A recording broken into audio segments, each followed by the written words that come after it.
All right, everybody. Ready to dive into another world. Always up for an adventure. What are we looking at today? We're taking a trip to Rheinfelden. Well, at least through the pages of this new fantasy novel, The Magic Hidden in the Shadows. Two Heroes of Rheinfelden. Okay, two heroes of Rheinfelden. Color me intrigued. What's the story? Give me the rundown. So we've got Josefina, our protagonist. She's 14. Oh, young. Yeah, just 14. And her mom, they're moving to this new town, Rheinfelden. Sounds lovely on paper, right? Picturesque, charming, the whole 9 yards. Sure, sounds idyllic. What's the catch? I mean, there's always a catch in these stories. Always a catch. Turns out Rheinfelden has a bit of a witch problem.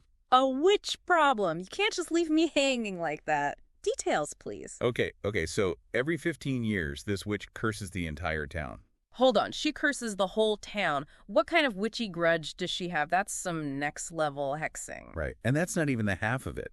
Josefina and her mom, they're moving to Rheinfelden right before the curse is about to hit again. Oh, boy. Talk about bad timing. Sounds like they're walking right into a magical minefield.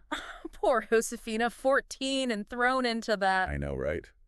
Talk about a rough start to high school. Yeah. It makes you wonder, though, being that age in a town steeped in magic, could that be an advantage? What do you think? You know, it's a really interesting question because think about it. How many fantasy stories have that chosen one trope? And more often than not, they're young. True. Harry Potter was, what, 11 when he first went up against Voldemort? Exactly. There's something about that youthful openness, that lack of preconceived notions. Adults might be skeptical, but kids, they're more willing to accept the impossible. It's like in those Narnia books, right? Kids step right into a magical world, no problem. That's such a good point. Yeah. I mean, I can barely handle a trip to the DMV, never mind a town cursed by a witch. And speaking of the witch, this whole 15-year curse thing has me stumped. Is that, like, a Tuesday special in the witching world? Why so specific? Ah, you've hit on one of my favorite things about fantasy, the symbolism. Numbers, cycles, they often hold a deeper meaning, that 15-year mark. It makes me think of lunar cycles.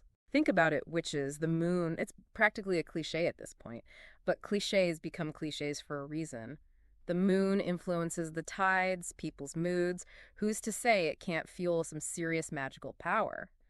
Maybe this witch, she's tapping into that lunar energy, using its cycles to her advantage. So it's less of a random curse and more like she's got her magical eye cowl reminding her when to wreak havoc. Precisely. This witch is organized. She's probably got color-coded potions and everything. Now that's a spinoff I'd read, Witchcraft and Work-Life Balance. Sign me up.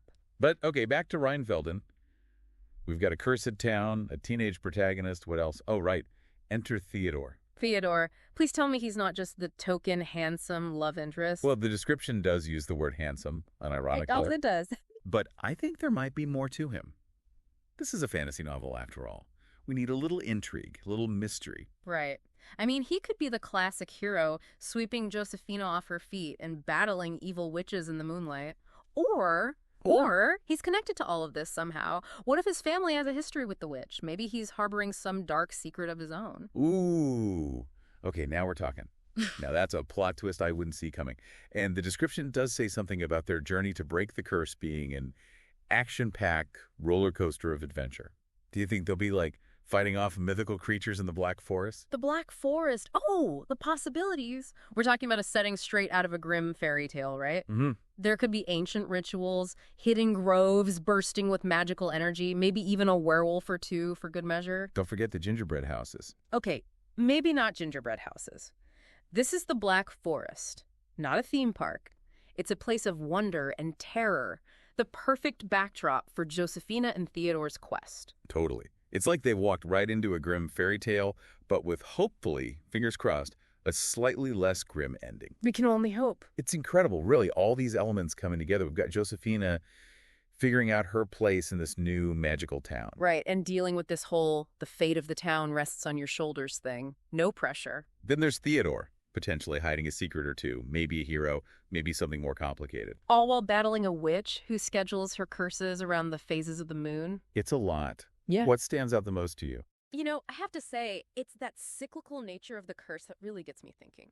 Let's say Josephine and Theodore, they manage to break the curse. They save the day, happily ever after, right? But then Huh. what? What happens in 15 years when that clock resets? Are they doomed to repeat this whole thing?